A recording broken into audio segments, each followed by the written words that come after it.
What's going on, guys? Well, Chelsea back again with an audio for you guys. I hope you're all having a lovely day / in this your review straight after the game. Chelsea have come back from behind to win 3-1 against Leeds at Stamford Bridge, 8 PM UK time, kickoff of course, and we're top of the league.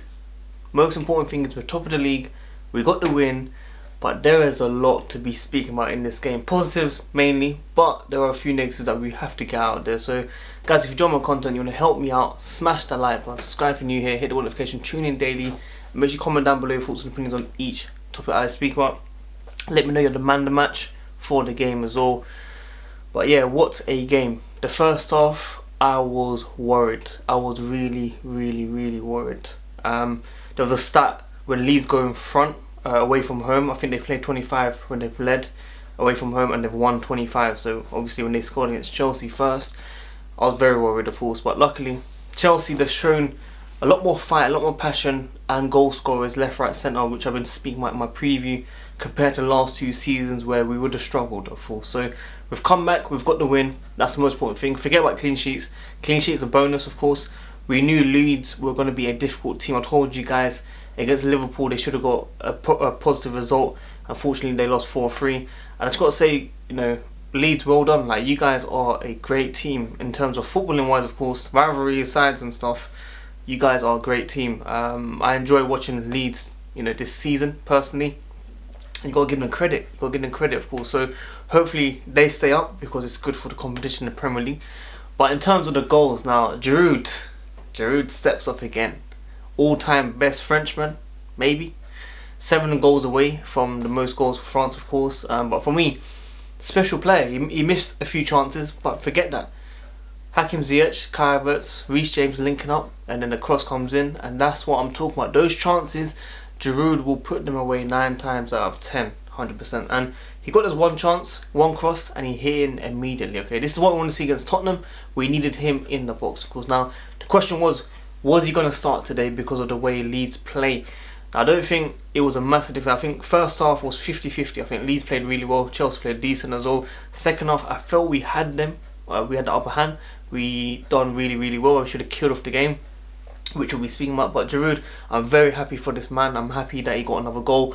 And it's another, you know, headache for Frank Lampard to decide who plays next. Now, of course, the next game, I believe it's Champions League, so, you know, can rest whoever, anyone can play basically. But Giroud will be fighting for that first team spot 100%. If he keeps scoring, there's no reason why he should not be starting. So massive selection ahead for Frank Lampard, of course. So congratulations to Giroud for continuous top form. Timo Werner. Timo Werner is someone that really needs to be got. Now, I've got in my fantasy Premier League team, okay, and he should have had about 3 or 4 goals. What happened in the first half? Like, what was that? I don't know if he was initially going in from Giroud's header. I don't know if he was going in. So I feel like he should just tapped it in. But he decided to control it and then try to tap it in style. And actually hit the goalkeeper who hit it over. And I was like, what on earth happened there? Like, when you watch it live, fast, real time, speed, everything, you don't really get what happened. But when you watch the replay and you think, what are you doing if I just hit it in? Yeah. But I didn't criticise him. I didn't say anything bad about him. There was a lot of hate against him for some reason during the game. And I just said, look, he'll come back stronger. Unfortunately, he had a few more chances and he was not putting them away. I think on a different day, he would be putting these away. It is, you know, we've got to be positive, okay? Like, okay, he should have put these away. But on a different day, he will put them away, if you know what I mean. And luckily, towards the end, he got that assist. He made the right move. He made a fantastic run. He got into the box and he passed it across the box for Pulisic, which is another goal scorer for Chelsea in the Premier League this season. So, positive vibes, okay. I want to talk about positive. Chelsea on top of the league right now. That's the most important thing for Chelsea fans right now. Currently, you know, Arsenal, Tottenham, tomorrow, whether it's a draw, whether Arsenal win, you know, one of those two has to happen. We need Tottenham to be dropping points, of course. Now, Liverpool most likely will win. But for now, we can sleep well. We can eat Gucci. We can talk to each other. We can debate. The most important thing is Chelsea won. Chelsea are first. Giroud scores again. Pulisic gets his first goal as well, which is another good thing for Chelsea fans this season. So, Zouma, man, 4th goal in the Premier League this season. Now, the first goal we conceded. Question marks have to be asked. What is happening with the speed? Like, you know, in terms of reading the game, how does Bamford get behind like that? You have to ask that question. Is it Mendy's fault? Is it Zuma's fault? Is there no communication between the two?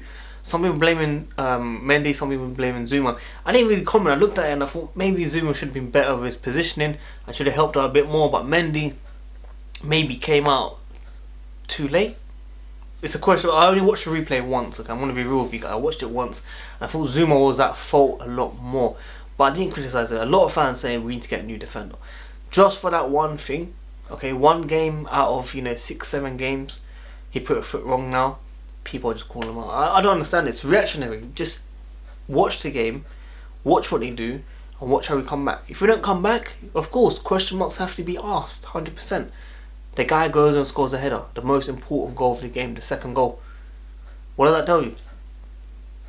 So, what I'm trying to say is, like, including myself, I do get frustrated, but I've learnt now not to react in such a negative way, okay? When I saw Timo Werner miss that chance in the first half, I just said to myself, how did you miss that, okay? But we have to support him because I saw he was trying really, really hard. When he missed that, he was closing down, he was pressing, he was trying so hard, but he just couldn't get that goal for some reason. And I'm just glad he got that assist because I need those points in Fantasy Premier League as well, innit?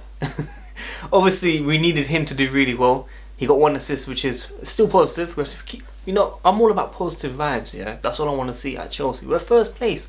Why are we going to speak negativity about our players? You know what I mean? So, Chelsea won. Chelsea first. Timo Werner assist. Pulisic goal. Kurt Zouma goal. Reece James cross again, people. We have to respect the man. For me, he's man of the match today. Man of the match. Reece James, for me. I think even defending wise, he's improved so much. I feel like Leeds. What I liked about Leeds was the way they passed forward. There was no worried moments about passing left, right, or anything. It was always diagonal forward passes, risk taking, and they got through many times. A few offsides, but other than that, the way they played was so fluid. I really enjoyed it, and that's what I want to see at Chelsea. Hakim Ziyech does it for Chelsea. Okay, when Hakim Ziyech doesn't play, we're holding the ball, we're taking 2 or 3 touches, we're passing backwards, passing sideways, and it's very boring. I felt like in the first half, it was frustrating to watch. I feel like the fans kind of put pressure on the players. It's been a while since the players have played in front of fans, of course, and we had to get used to it again. And eventually they got into the rhythm and we started to see the real Chelsea. It took quite a while. I feel like second half, Frank Lampard must have given a fantastic positive, team talk, and that was the most important thing. Same with Kai Havertz. For me, he started the goal. People are forgetting that he started the goal for the first goal. He's the one that made that pass to, I believe it was Hakim Ziyech, and then he passed it on to Reece James, and then Reece James crossed it in. So without Kai Havertz, there's no goal, basically. That's what I'm trying to say. Because a lot of fans saying, what has he done? And I get it, he has not done a lot.